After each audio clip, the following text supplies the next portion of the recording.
jungle.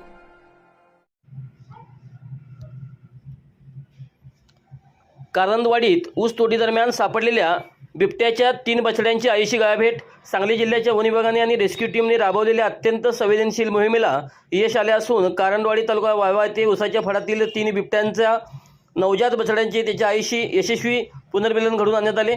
One विभागाच्या सतर्कतेमुळे आणि आधुनिक तंत्रज्ञानाच्या जोडीने ही मोहीम फत्ते झाली. कारंदवाडी येथील शेतकरी सदाशिव दळवे यांच्या शेतात ऊसाची तोड सुरू असताना कामगारांना साधारण 4 दिवसांची 3 गोंडस बछडी आढळली.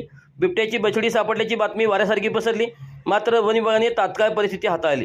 उप वनसंरक्षक सागर गवते, सहाय्यक वनसंरक्षक नवनाथ कांबळे, वनक्षेत्रपाल एकनाथ पारदे आणि माजी मानद वन्यजीव रक्षक अजित पाटील यांच्या मार्गदर्शनाखाली तातडीने रेस्क्यू ऑपरेशन सुरू करण्यात आले. वनपाल दादाराव बर्गे आणि वनरक्षक शिवा कोळेकर यांनी बछड्यांना ताब्यात घेतले.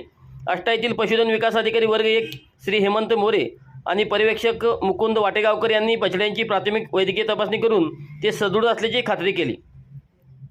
बछड्यांना त्यांच्या आईपासून कायमचे लांब न करता त्याच ठिकाणी आईशी भेट घडवण्याचा धाडसी निर्णय घेण्यात आला. सायंकाळी सदाशिव दळवे यांच्या शेतात सुरक्षित ठिकाणी बछड्यांना ठेवण्यात आले.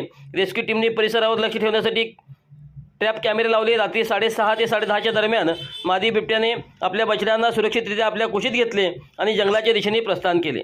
या यशस्वी मोहिमेत रेस्क्यू टीमने युनुस मनेर, गौरव गायकवाड, शंकर रक्टे, प्रतीक पोळ, शुभम पाटील, विक्रम टिबे आणि कारंदवाडीचे पोलीस पाटील अमित जाधव यांनी रात्रभर परिश्रम घेतले.